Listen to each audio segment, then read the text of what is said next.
को लपेटे हैं।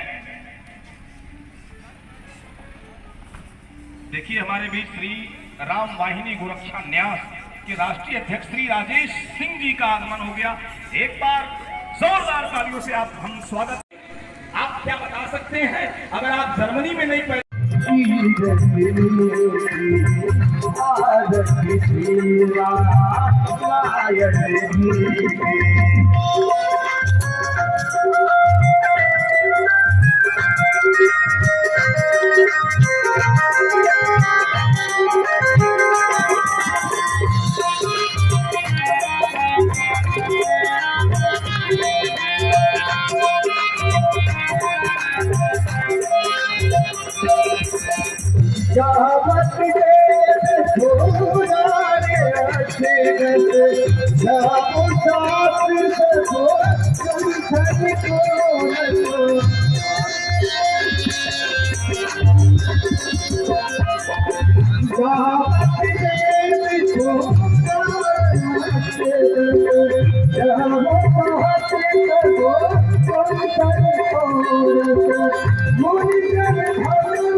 बोलिए श्री राम।